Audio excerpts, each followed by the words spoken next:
Nah, yang berikutnya adalah multimedia, multimetode, dan multistrategi.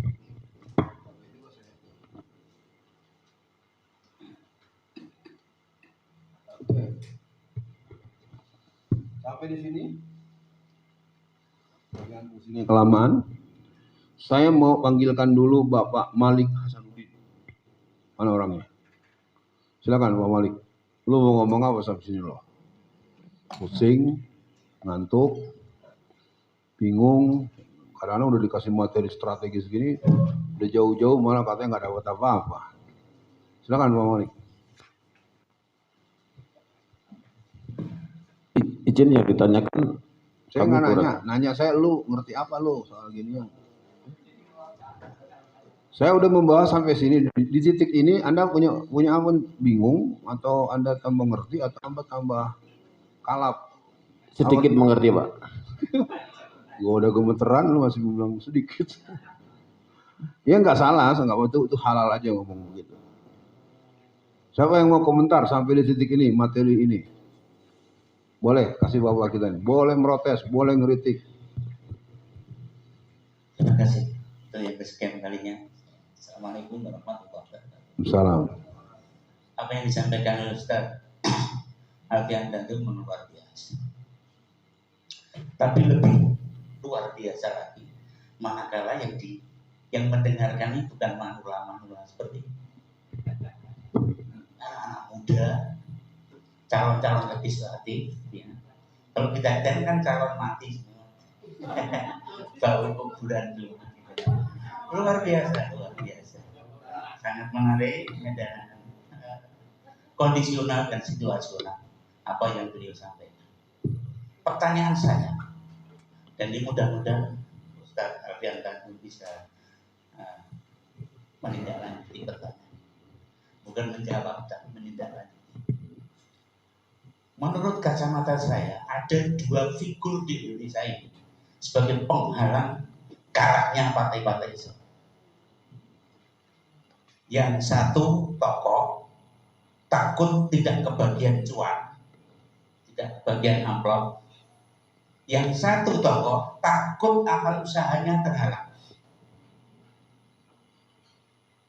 Menurut Dr. Fauzi, putranya Pak Air Wahudi, waktu itu dari Mandarin di Jakarta, saya pernah diajak bahwa kenapa reformasi bisa gagal.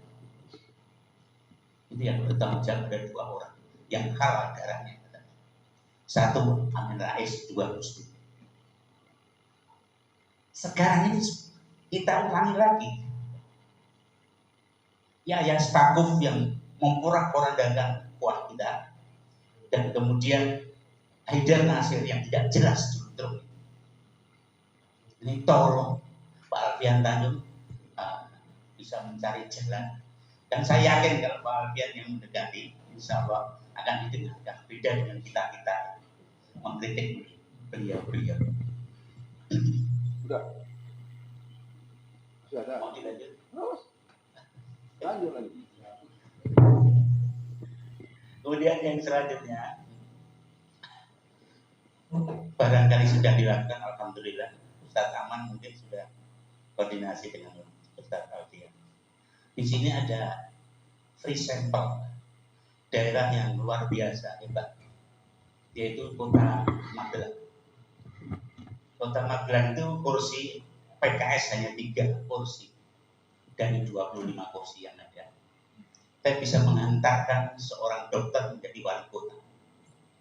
Dan alhamdulillah, insya Allah pada pemilu ini bisa separuh dari 25 kursi ini bisa direbut PKS. Barangkali Ustaz Alfian Tanjung ada kesempatan, kalau memang belum, kalau sudah alhamdulillah, kalau belum barangkali itu bisa bergandeng tangan dengan beliau, karena bahasanya, tutur katanya, dan perbendaharaan wawasannya hampir sama dengan beliau. Terima kasih. Assalamualaikum warahmatullahi wabarakatuh. Bapak ini materi atas statementnya sangat apa ya? Saya tidak bisa membantah. Memang benar yang Bapak katakan.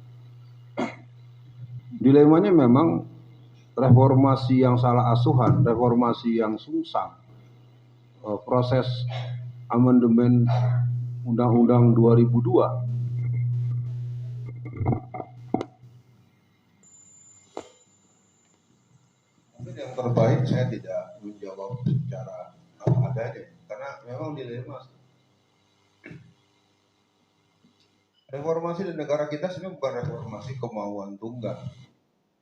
Dia adalah kemauan daripada arus utama yang ada di Zionis Internasional atau Ziokindo. Ya memang ini satu wilayah yang tidak pernah boleh dipahami dengan baik dari jauh-jauh hari. Sama dengan kemunculan Anies Baswedan. Sebetulnya kalau kita mau berpikir mendalam, kok gimana ceritanya kok kita tahu-tahu sekarang jadi begitu booming mau ini kan Anies Baswedan. Ada di mana Habib Rizik?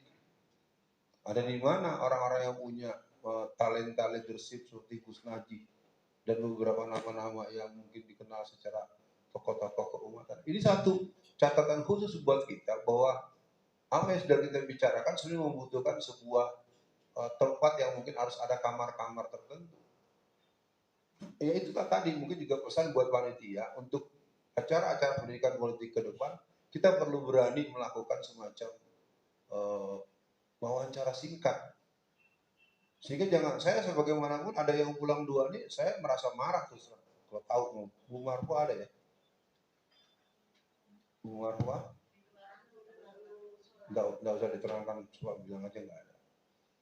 Artinya saya dari dulu nggak mau ada acara jalan ya Pak Mufti ya. Terus tahu pulang dan saya nggak tahu.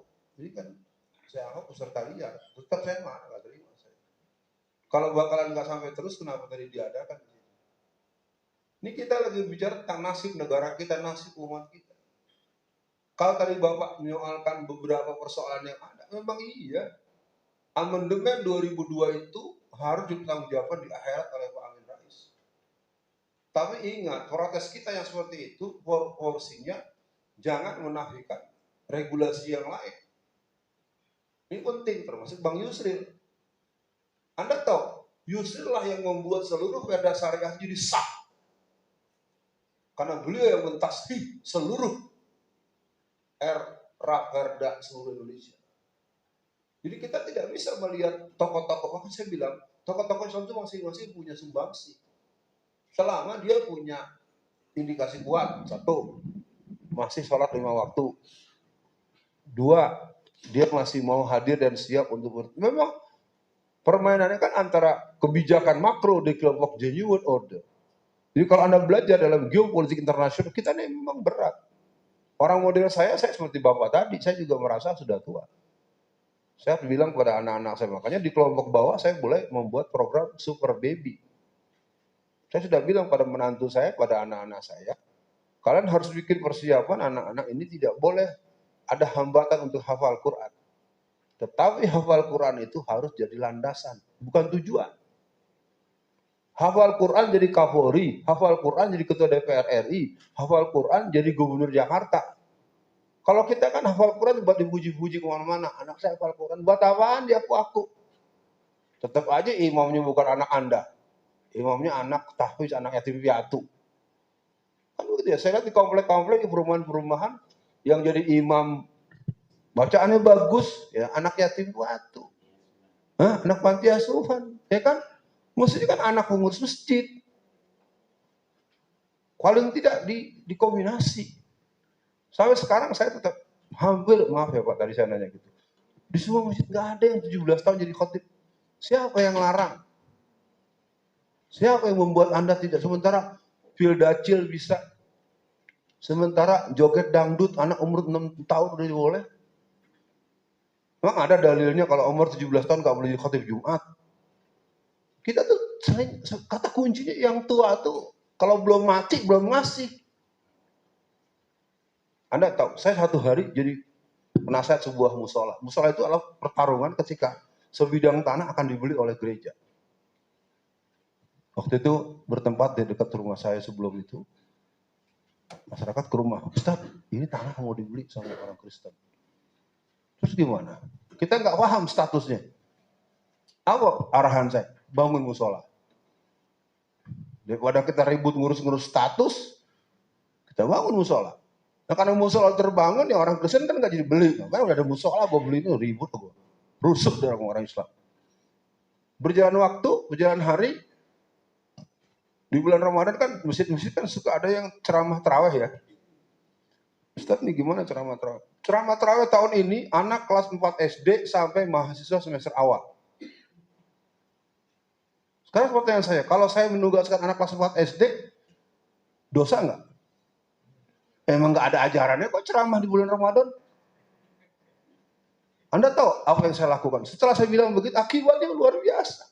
Karena anak kelas 4 SD harus tausiah, kan mau nggak mau dibuatkan oleh ibunya, oleh bapaknya, akhirnya kakak adiknya ikut, tetangganya ikut di dalam itu masjid. Dan ternyata bisa berceramah dengan bagus.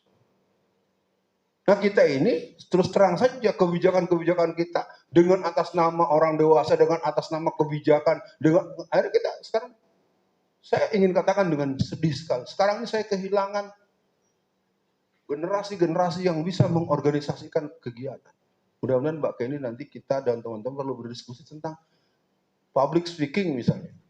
Bicara depan umum, jadi MC. Kalau beliau memang penyiar radio, punya pengalaman banyak. Tapi kok secara umum. Dulu tahun 80-an, saya pernah mengisi di acara sebuah SMP unggulan di Provinsi Banten. Ketika saya datang dari ujung sekolah, itu anak-anak sudah bikin barikade. Selamat datang kepada narasumber kita, Kanda Ustadz Alfian. Bayangin, itu tahun 80-an. 90-an awal lah.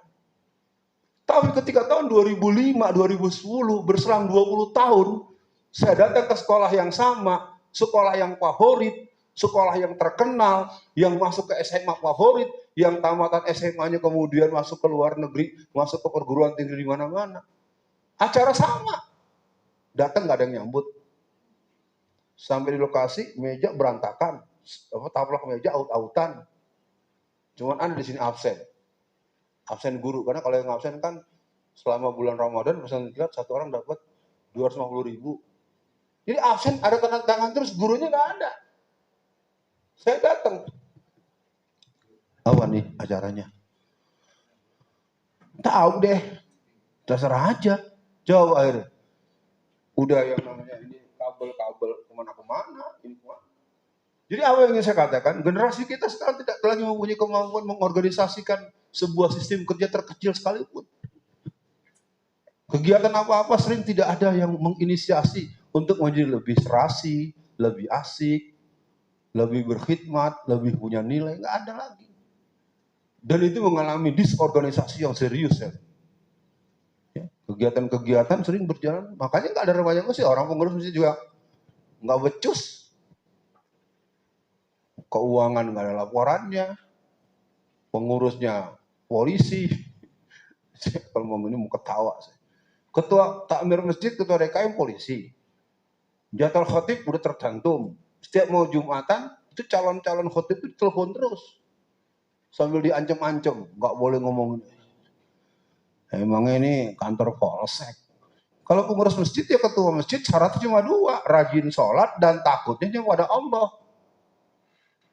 Ya saya ingin katakan di seluruh Indonesia, masjid-masjid itu direbut oleh polisi dan oleh banser. Kalau Anda nggak tahu permainan mereka, itu mereka. Makanya saya belum sempat ketemu, walaupun sudah janji mau ketemu Ustadz Jazir, saya mau laporan juga. Mengerikan sebenarnya kalau mau kita lihat, sudah lembaga-lembaga politik kita tidak berdaya, lembaga masjid sudah dibikin lumpuh remaja masjidnya, sementara ketua-ketua takmir masjid, bahkan di Jakarta Selatan berurusan dengan ke Bogor, itu ada masjid yang uang infak per Jumat itu sampai 40 juta. Sekarang ketuanya polisi, sekretarisnya polisi, bendaharnya polisi, coba. Polisi aktif. Kan gila, di kantor meres duit orang, di masjid yang pakai duit orang, coba. Gak ada yang berani kalau polisi yang ngambil.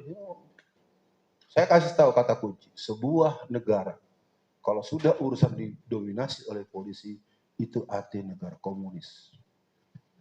Loh kalau mau tahu, Anda tanya sama kakek Anda lah. Ya.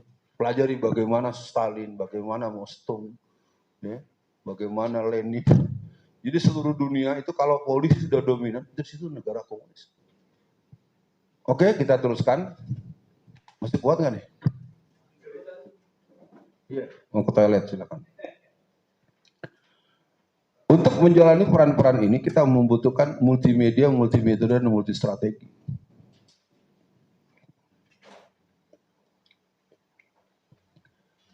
Jadi buat teman-teman yang sedang mencalonkan diri ataupun yang aktif dalam kegiatan kemasyarakatan, kita harus jaga taklim rutin, khutbah dengan mendatangkan narasumber yang bervariasi, peringatan Hari Besar Islam, ceramah-ceramah, komunitas, supaya peran-peran politik itu bisa masuk dan datangkan narasumber yang bervariasi dengan pesan bangun persatuan umat, bangun kesadaran politik, jangan memilih pemimpin kafir, jangan memilih pemimpin Syiah, memilih pemimpin yang suka mempermainkan agama.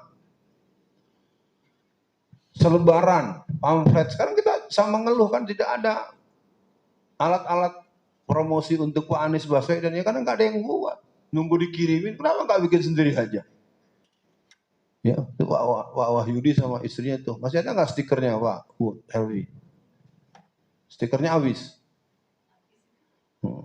Saya bawa spanduk 4, nanti coba spanduk dari Australia, ntar Anda lihat yang berani bawa pasang di kampungnya. Ya, kalau kaos takut nggak cukup, baru Pak Her ngambil 1.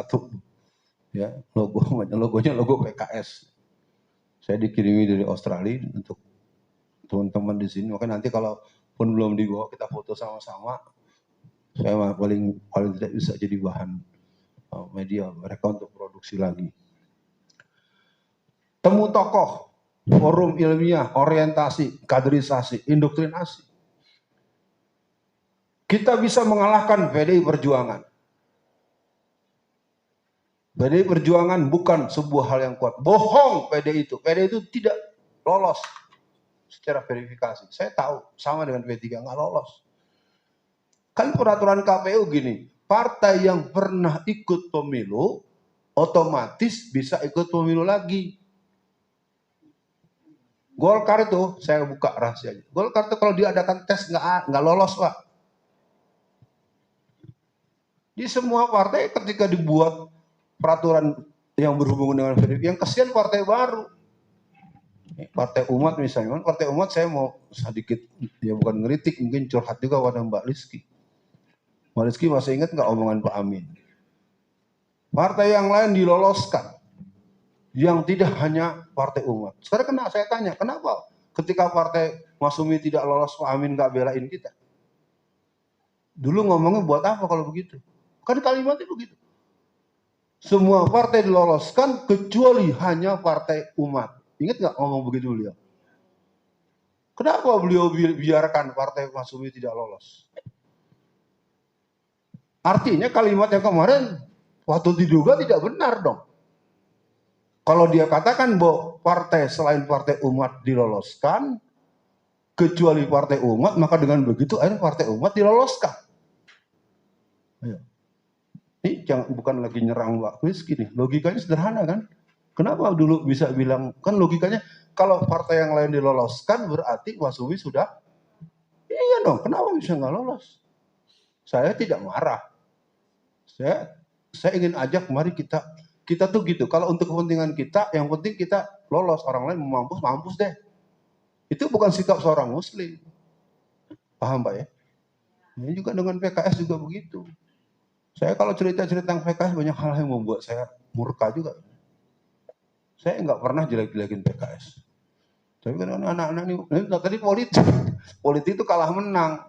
Saya udah bilang kalau dengan sesama partai Islam namanya fastabiqul khairat.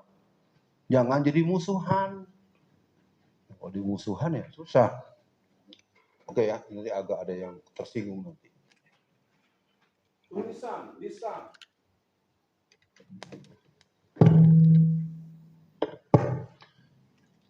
Rekam audio video doa khusus untuk kemenangan perjuangan Islam dalam urusan politik.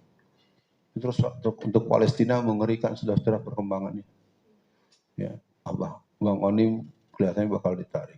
Hussein Gaza bakal ditarik. Ya mereka sudah diurus, karena kalau mereka dibiarkan dibom itu diratain betul semuanya. Walaupun pasti insya Allah tetap nggak akan mungkin sanggup. Karena di bawah itu kan tunnelnya itu ada 500 km. Nah persoalannya kan pemahaman-pemahaman seperti itu sekarang dimentahkan, apalagi kalau dengan teman-teman tradisional. Ya. Mana ada kepedulian ini dengan teman-teman NU, misalnya maaf yang di kampung-kampung, nggak ada mereka prihatin dengan Palestina. Saya kan seorang P3, paham saya. Ngapain katanya nyumbang-nyumbang orang jauh? Sini aja. Iya, karena otak lo yang tukang korupsi. Strategi pergerakan politik yang berupa operasi pendulangan suara, penjagaan suara, kemenangan suara umat dominan. Itu 88% itu tidak angka mati, itu bukan harga mati. Pertama, 88 itu merek salep buat panoan. Kedua, 88 itu Densus 88. Densus 88 itu akronimnya Detasemen Yesus 88. 88 itu adalah korban mati peristiwa bom Bali, 88 orang warga negara Australia. Lalu pertanyaannya apa relevansinya Densus 88 sekarang kerjaan nangkapin ustadz, nembakin ustadz, bunuhin tokoh-tokoh Islam di sembarang jalan. Ini tidak akan pernah terselesaikan kalau tidak ada kekuatan politik yang bisa mengusulkan. Ketika Fadlizon pernah mengusulkan bubarkan Densus 88, kan hilang begitu aja ceritanya. Jadi kelembagaan-kelembagaan yang dibuat atas nama stabilitas negara sebenarnya lebih bisa disebut sebagai lembaga untuk mengunci peran-peran politik umat Islam. Terus terang ya teman-teman semua, pembicaraan kita ini memang dosis tinggi, terus terang aja. Kalau yang tidak mau mencerna dengan jernih, tidak mau menangkap ini adalah barang yang butuh pendalaman lagi gitu. Operasi khusus baik secara manajerial maupun secara spiritual dan gerakan politik. Arti semangat kolektif, tadi ada pertanyaan dari Bapak tentang wali kota kita. Saya pikir wali kota Magelang cukup welcome dengan Islam. Saya sudah dengar itu dan sudah sempat titip salam juga, bahkan ada komitmen mau dipertemukan oleh teman-teman relawan Anies, belum sampai ketemu. Nah, artinya buat kita ke depan, kita perlu sampai kepada sebuah kesadaran kolektif bahwa strategi yang kita buat ini juga tidak bisa dibuat rumus atau resep mati. Dia merupakan strategi situasional dan strategi khusus untuk situasi yang bervariasi. Bisa dibayangkan kalau pertemuan hari ini lalu kemudian teman-teman membaca ulang, mengingat ulang, menyerap ulang, nanti malam kita kan sudah di rumah masing-masing insya Allah. Istirahat, nanti malam sholat malam, kebutuhan masing-masing. 1 jam atau 2 jam kurang subuh kita renung kemarin tindak lanjutnya apa ya. Karena gerakan politik ini memang mengalami tingkat keterlambatan yang sangat serius. Kita masih berdebat ikut pemilu atau tidak, ikut pemilu itu togut. Kita masih berdebat nanti ini keluar uang ini haram atau tidak. Saya tidak mengatakan pertanyaan tadi sebuah kesalahan, bukan. Orang lain sudah mati-matian mengunci kita. Orang PKI saja berani keluar uang puluhan sampai ratusan miliar agar anak cucu mereka jadi anggota DPR. Lalu Anda udah keluar berapa duit buat jadi itu? Saya ingin katakan, bukan salah, saya mau tanya aja, saya nggak nyalahin. Ya kita yang harus sengsara terus. Selembar kertas itu mereka yang megang. Bagaimana mereka bisa menggeser hari Maulid Nabi kita, menggeserkan tahun baru Islam kita? Kalau kita punya kekuatan politik, sebelum diumumkan, jangan diumumkan resmi pengunduran coba. Dengan alasan, kalau kita mau tarik-tarik ke belakang, dulu libur itu tergantung bulan Ramadan. Saya masih ngalamin, saya SD kan tahun 74. 74, 75, 76, 77. Itu saya sampai udah mau tamat SD itu.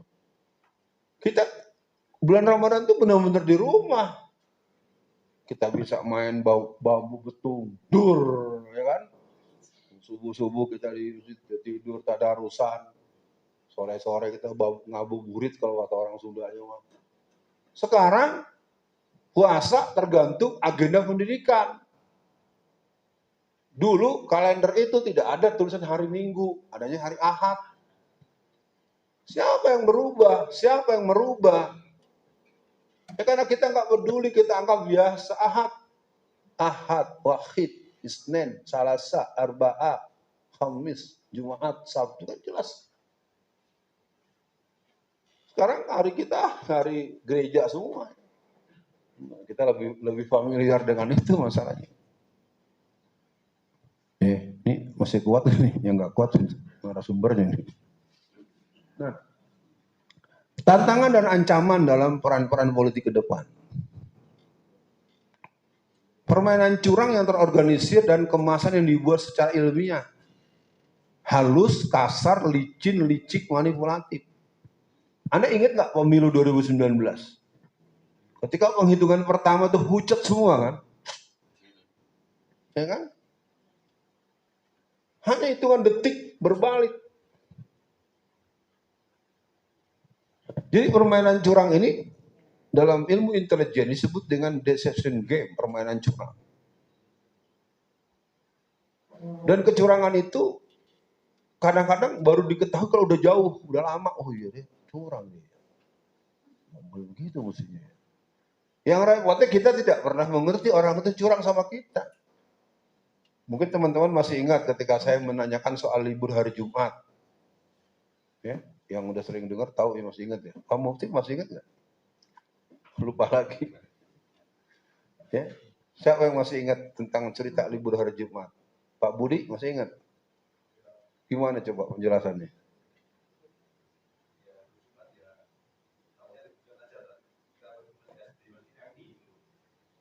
Oh, berarti bukan itu. Sekarang saya tanya, kalau hari Jumat libur nasional setuju atau tidak? Banyakan mana yang setuju kira-kira? Semua setuju. Saya belum setuju. Oke? Ini bicara politik. Pertumbuhan gereja. Setiap tahun itu rata-rata 466%. Berarti gereja bertumbuh 5 kali lipat per tahun. Pertumbuhan masjid 1 tahun cuma 64%. Lalu ketika Anda diliburkan hari Jumat, Anda tentu senang. Bisa di rumah, bisa mandi sebelum sholat Jumat. Udah asik, saya juga asik. Dalam sistem sosial, dalam sistem relasi kerja, relasi dinas, kalau hari Jumat libur, hari Sabtu libur. Hari Ahad masuk. Coba cek yang anaknya di pesantren. Iya, saya anak saya pesantren semua. Kalau Jumat libur, Sabtu libur, hari Ahad masuk. Walaupun itu tidak merata, tetapi dipertimbangkan. Kalau Anda sekarang ribut dan setuju dengan libur hari Jumat, lalu diputuskan Jumat libur, Sabtu libur, hari Ahad masuk, orang Kristen masuk nggak? Masuk. Sambil nuntut. Tolong buatkan kami gereja. Anda kebayang nggak? Tidak kita bantuin saja pertumbuhan gereja 466% per tahun. Sekarang Anda buat hari Ahad masuk. Belum nyambung juga ya. Iya, maksud saya jadi jangan sampai sembarangan. Kalau saya teruskan Anda akan terkejut bahwa kita memang benar-benar tidak punya izah. Anda boleh ke sebuah negara manapun, yang namanya layanan kesehatan itu, yang negara itu mayoritas muslim, mesti logonya bulan sabit merah. Kenapa kita palang merah? Ya, terus terang saja kalau mau saya ajak ngomong. Jadi bagaimana kita dalam jangka yang panjang itu telah menjadi umat mayoritas yang tidak punya identitas. Dibuat hilang, Pak. Kenapa? Ketika pertemuan di dunia internasional, pertemuan para medis dan orang-orang yang terlibat dalam gerakan-gerakan dulu, kita namanya apa, kegiatan apa namanya? Kalau di OSIS dulu apa namanya? Kalau urusannya kesehatan itu. Nah, iya. Silakan pelajari. Seluruh negara yang umatnya di atas 80% muslim, itu logonya adalah bulan sabit merah. Kenapa kita salib? Kenapa kita palang merah? Itu kan salib. Ya karena kita tidak pernah berpikir bahwa itu adalah komitmen politik secara internasional. Susah kalau diomong begini, sok wasit bilang, Senayan Tanjung, dia mah kita salah terus sama dia. Gitu saya lihat yang kemarin malah saya. Ya kita mau coba buktikan. Kalau Anda mau masuk ke pabrik-pabrik hari ini, pabrik-pabrik itu banyak yang tidak memberikan kesempatan sholat buat karyawatinya. Saya kalau mau cerita nangis. Ya. Dan mereka tidak pernah mengeluarkan surat edaran tidak boleh sholat. Anda tahu pabrik mana yang pabrik yang dimiliki orang Korea. Anda coba cross check seluruh pabrik apakah di Jawa Tengah, di Jawa Barat, di mana Anda yang Anda tahu ownernya adalah Korea, dia nggak ngasih sholat. Tapi tidak pernah ada selebaran tidak boleh sholat, nggak ada.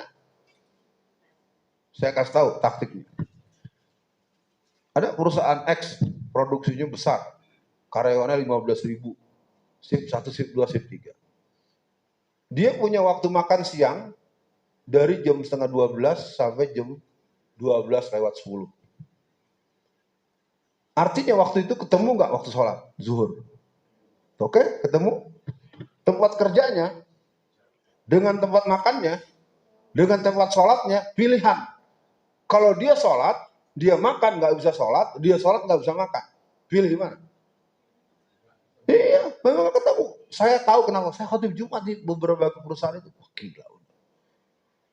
Jadi musuh-musuh Islam itu mempermainkan kita bukan dengan hitam di atas putih. Orang nggak boleh sholat, nggak begitu Mbak Kendi. Saya bilang benar-benar keterlaluan. Emang ini yang begini-begini ini kadang-kadang tidak ada yang mengadvokasi. Saya kalau lebih jauh saya kadang nggak tahan menahan air mata saya. Saya satu hari ngisi pengajian di Savannah Boarding School Islamic yang ada di BSD. Bayangkan sebuah perguruan Islam, ada SDIT-nya, SMPIT-nya, SMA. Selama ini sholat numpang di masjid raya milik kampung. Mereka punya tanah, luasnya bisa untuk bangun masjid, untuk menampung semua siswa.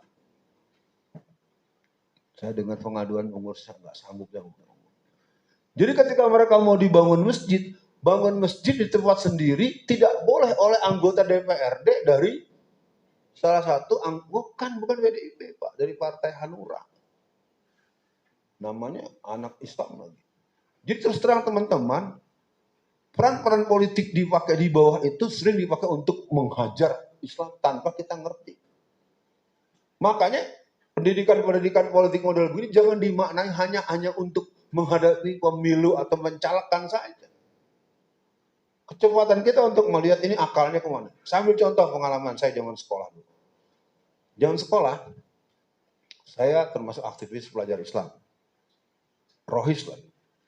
Sekolah saya sekolah unggulan, betul kata Mbak Ken. Emang sekolah unggulan. Sekolah saya SMP V35. Itu yang masuk situ anak-anak juara-juara umum dari SMP se-Jakarta. Nah, ketika kelas 3 SMA, mau tamat biasanya kan ada perpisahan.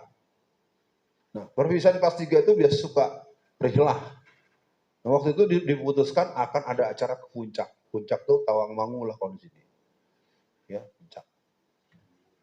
Saya lihat rundown-nya, selalu acara yang tidak bisa membuat anak-anak itu sholat. Jam setengah 12 baru acara apa gitu, dibuat acara yang seru-seruan. Jam setengah 4, tinggal saya sendiri yang tidak mau ikut. Solider dong. Kita kalau sama-sama tamatan jangan ada yang nggak ikut semua ya. Saya tetap nggak ikut. Teman-teman yang Muslim kan marah. Lu fanatik amat sih. Islam apaan lu gitu? Soalin gitu. Saya bilang sama panitia, emang lu kira masuk murid-murid sini orang Kristen semua? Lu jangan enak aja bikin jatuh orang kepada nggak bisa sholat. Wah lu nggak usah bawa agama dong. Kalau jadwalnya seperti begini, gua kagak ikut.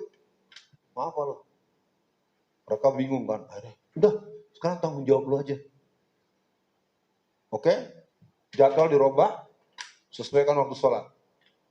Kalau sesuaikan, Anak-anak gua ngomong. Nah, yang begini-begini kan kalau kita tidak dikader, nggak akan berasa. Dan bapak-bapak, ibu-ibu, saya kasih tahu, anak kita kalau di luar kontrol kita, patut diduga tidak sholat. Apalagi berkumpul dengan teman-teman gengnya yang nggak pernah sholat. Lewat sudah. Saya hanya ingin katakan bersyukur saya kepada Allah atas didikan ibu saya. Saya punya pengalaman aktif di PII. Ya, sekarang jangankan sholat Mbak Kenny, jangankan ini. Ada tamu aja minumnya nggak ada, udah hampir 3 jam kita duduk. Kabelnya berantakan, sopreknya aut-autan. Padahal di sekolah tersebut 20 tahun yang lalu tidak begitu. Berarti kan ada semacam strategi disorganized yang dimainkan oleh orang luar agar kita cuma pinter doang. Pinter. Bahasa Inggrisnya cas-cicus, keren. Komputernya jago. Sekarang apa kalau kata Bapak Taufik Ismail? Salah satu kelemahan generasi di angkatan 80-an ke sini, tidak punya perasaan dalam karya sastra. Tidak mampu. Nggak enak. Emang nggak enak. Coba deh kalau Anda dengerin.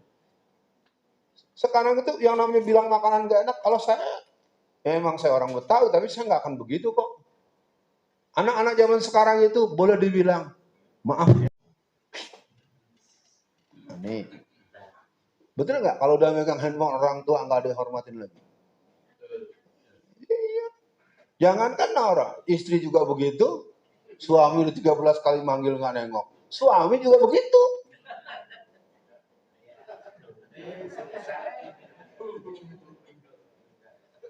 Nah, kita teruskan. Keberadaan para pengkhianat dan kaum munafik yang berada di sekitar kita ini mungkin pesan buat para caleg.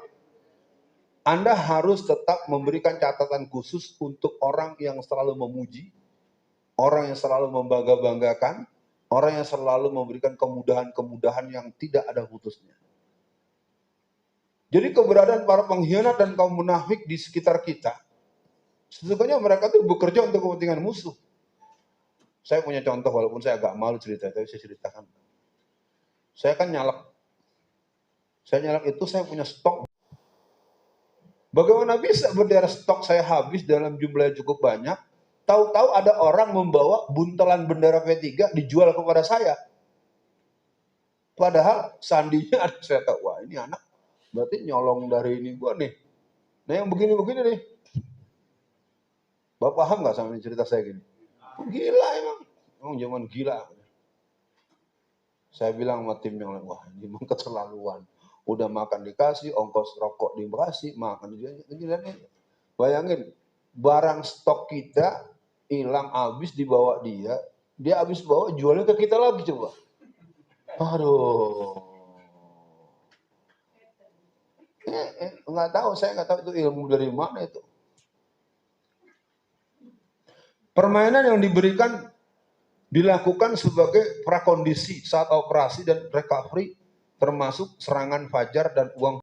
Ada gulungan spanduk, ya, gulungan itu flyer atau apa, ada tulisan buat Munarman. Nggak logika aja teroris begitu. Sama dengan yang kita lakukan ini dengan pendidikan politik ini, teman-teman. Saya kok sangat yakin bahwa secara eskalatif kegiatan pendidikan politik kita lama-lama, waduh, ini kalau jalan terus bisa menang, bisa habis PDIP di Jawa Tengah nih. Tentu kita tidak bisa punya bukti karena kita belum melakukan semacam riset kualitatif maupun kuantitatif. Makanya saya sangat coba telaten menyimak arahan-arahan Ustadz Saifullah Fatah. Memang guru-guru kita, tokoh-tokoh kita yang mempunyai kemampuan analisa geopolitik ini harus disimak juga. Tapi mungkin untuk caleg-caleg, Anda jangan terlalu akademis dulu, Anda harus praktis. Timnya dibangun, nanti suara gimana. Kalau kita tidak bisa memprosesnya dengan waktu yang singkat, kalau nggak salah kan cuma 7 hari. Ya, habis kecapean, pemilu nih misalnya Mbak Rizky. Terus anak-anak diajak rilah dulu 3 hari. Padahal di masa itu harus lapor atas data-data curang itu. Tapi memang kalau udah dicurangin nggak bisa menang lagi kita. Makanya untuk tadi ada pertanyaan, kalau Pak Anies mau menang syaratnya satu. Dia harus menang di atas minimal 2 digit. Sekarang secara jujur nggak bisa dibanggakan, belum bisa. Karena kerjanya belum kerja mesin politik, baru mesin teletabis. Berpelukan, foto-foto, kan gitu, karnaval, topeng monyet. Harus diakui loh teman-teman. Anda yang gembira begini, kita cuma jalan-jalan, lihat masa beramai-ramai, begini, ya nggak lolos. Partai juga nggak lolos. Ya. Termasuk partai umat ini. Untung aja Mbak Rizky bukan DPR RI. Agak berat Mbak Rizky ke DPR RI. Kalau provinsi masih tergantung persentasenya. Udah tahu belum berapa persentasenya? Nggak ada ya? Kalau di provinsi gimana? Sedapatnya aja? Enggak, se-Indonesia sama Pak. Kan itu rumus matematika politik nasional. Secara nasional, untuk parlemen threshold di tingkat DPR RI, dulu kan 4%. Sekarang berapa nih? Karena kan kalau secara nasional nggak sampai 4%, walaupun Bapak dapat 1 juta suara, ya angus kan gitu. Maka saya bilang tadi, Mbak Isi syukuri DPRD. Nggak ada, makanya kan aman kan. Oke ya, udah masuk waktu ya? Ini terus sampai selesai kan pulang. Kan kita nanti ada angkat ke 5, ke 6, ke 7 ya kan. Nah kalau Anda, ini kan udah selesai. Ini nanti kita akan ada mengumpulkan infak untuk, ya sementara kita bahasa yang pragmatis lah, untuk solidaritas perjalanan kegiatan kita yang ke depan. Ya kan? Namanya kegiatan-kegiatan, oh saya udah bayar 150.000, kok makan cuma segini? Kok kuenya cuma segini? Ya, lo kalau ngitung kue sama makan, itu alat-alat segala macam, ya sewa tempat segala macam, ya tuh dipahami ya. Nanti kita ada acara mobilisasi dana infak sukarela tapi harus jumlahnya sesuai. Ntar biar pada sholat dulu dah, biar nih cukup, nanti ada pengumpulan dana selesai, kita melanjutkan selesai asar sebelum kita tutup. Baik, waktunya hanya 15 menit, jadi ke sini lagi ke ruangan ini kira-kira, ya, jam 15 lebih 10. Masjid kita perjalanan paling cepat. Oh jauh ya? Butuh. Saya yang perempuan di sini.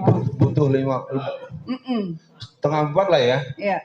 3:30 ya. 15.30 ya. Iya. Udah silakan bapak-bapak yang belum sholat asar. Jangan lupa absen dulu. Yang belum mengumpulkan formulir dari pagi tadi, silahkan dikumpulkan sekarang di tempat panitia sambil keluar menuju masjid.